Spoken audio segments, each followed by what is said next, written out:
Welcome to A Journey Through the Zodiac, a series of musings centered around the 12 signs of the tropical zodiac from a mostly traditional Western perspective as a casual student of the sky.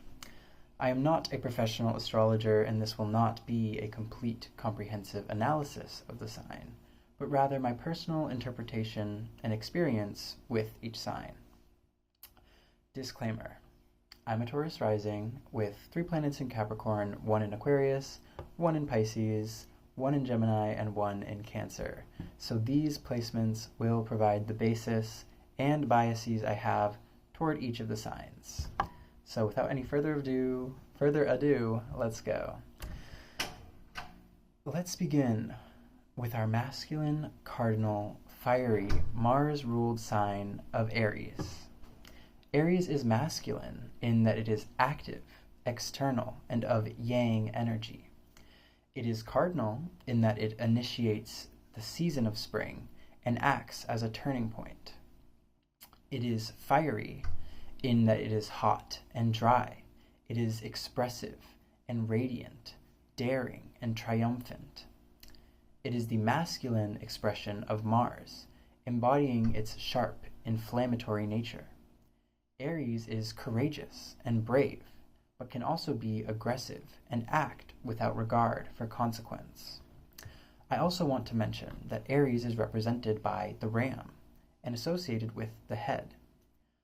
A ram is a male sheep with very large horns, and like the ram, Aries is headstrong and rambunctious. They lead with their head, and they will ram their way through any problem. So why do we start with Aries? Well, just like everything else in the world, astrology revolves around the sun. It's the central point of the universe, and thus almost every facet of astrology stems from relationships with the sun and its light. This is no different when we talk about Aries as the start of... Aries as the start, sorry. Aries is the sign of the zodiac in the northern hemisphere, where there starts to be more hours of daylight than there is darkness. It is for this reason that the sun finds its exaltation here. The sun feels lifted up when light starts to prevail. We start the zodiac when the sun, the central star, is at its most uplifted. The zodiac is a representation of the cycles of all things in this world. I personally believe that Aries also represents the start of the zodiac, because life here on Earth begins with separation. Life for human beings begins when we are physically separated from our mothers, with the active Mars action of cutting the umbilical cord. I also believe that our human experience is one of a supposed separation from God, from oneness. Our experience may start out as pain, but it's only just the beginning. So now I want to move on to Aries' relationship with the planets. So I mentioned earlier that Aries is ruled by Mars. This means that some of Aries' characteristics come from the planet of Mars, alongside Aries being the home or domicile of Mars. It's a comfortable It's a comfortable sign for Mars to be in. Mars likes Aries because it can do its job well. Mars is here to take action, to separate, to fight wars. Aries provides the perfect landscape or battlefield for Mars to do so. Thus, Mars can outwardly and actively express itself in Aries. So opposite to domicile is detriment. So the planet opposite to Mars is Venus. So this means that Venus is in its detriment or exile when it's in the sign of Aries. And that's where it currently is as I'm filming this. Venus does not like it here. She cannot do Venus things in the home of Mars. She is forced to act in a way that is incompatible with her nature. We'll get more into what exactly Venus's nature is in the next segment on Taurus. But what is important to understand is that Venus does not like being in the sign of Aries, and it experiences difficulties doing Venus-like things while it's here. Okay, I also mentioned earlier that Aries is the exaltation of the sun. Exaltation is when a planet is said to be lifted up and treated as the guest of honor. It is tended to and provided for. It experiences a sense of ease here. The sun finds happiness in Aries because of its increase in the sun's favorite thing, light. I think the sun is also happy that plant life is starting back up again, and plants are able to enjoy and use the sun's light. So opposites to exaltation is what we know as a planet's depression or fall. The planet opposite to the sun is Saturn. So if the sun is the planet of light, Saturn is the planet of darkness. Thus, it does not like when light starts to prevail over darkness at the start of Aries season.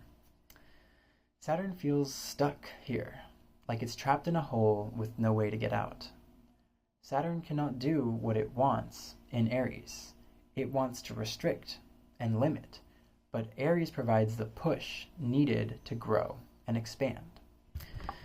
So how can Aries show up in the world? Aries are our leaders, our athletes, our fighters, and revolutionaries.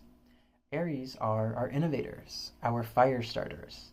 They do things the rest of us are too scared or too conscious to do. So how can Aries show up for you? Well, where the sign of Aries falls in your chart will determine how Aries shows up for you. And this will also be influenced by Aries' ruler, Mars, and how it shows up in the birth chart. For example, if you have Aries in the 7th house, it may come to signify your partner or close relationships you have in your life. In this example, if Mars, Aries' ruler, appears in the 10th house, you may have met this person or formed these relationships at work. Astrology can be simple and very literal, so it's really just about learning the pieces and putting them all together. So that's all I have for the scripted portion of this video. Now I'm just going to ramble a little bit about, my personal ideas and also just some, random things like why I'm wearing this shirt. So normally, I like to match the shirt I'm wearing to the videos that I'm making. It's just something that I like to do. And we often associate Aries with the color red. And it turns out that I don't have any red shirts. I think it's because I don't really like how I look in the color red. And maybe that has something to do with Aries being my 12th house, something that takes away or falls away from me and my sense of self and how I appear to the world. Also being the 12th house, it's in aversion to the ascendant, which means it's not visible. It's not able to really connect to me or my sense of self. So I think that also applies here. Like Aries and red and fiery things are kind of like out of my wheelhouse. I don't really see them and I don't really engage with them on a regular basis. So I chose this shirt because my sister and I decided that this is the most spring-like shirt, the most Aries shirt that I do have. Yeah. What else? What else about Aries and my personal feelings about it? I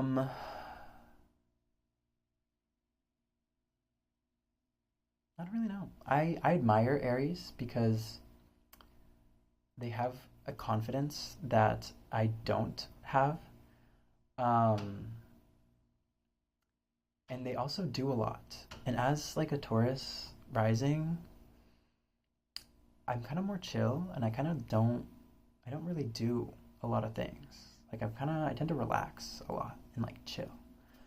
And I kind of wish I did more. Um,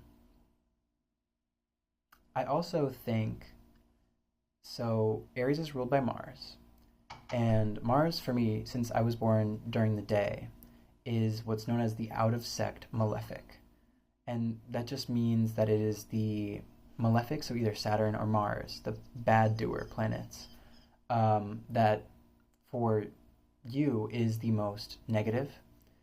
Um, and so the reason Mars is out of sect during um, the daytime is because Mars um, is um, hot. It's already hot, right? It's a hot planet. And during the daytime, well, the day is when it's hottest, right? It's the time of the sun. And so Mars, the heat of Mars and like the, inflammatory nature of Mars gets exacerbated during the daytime. Whereas during the nighttime, Mars is said to be sort of mitigated, sort of, you know,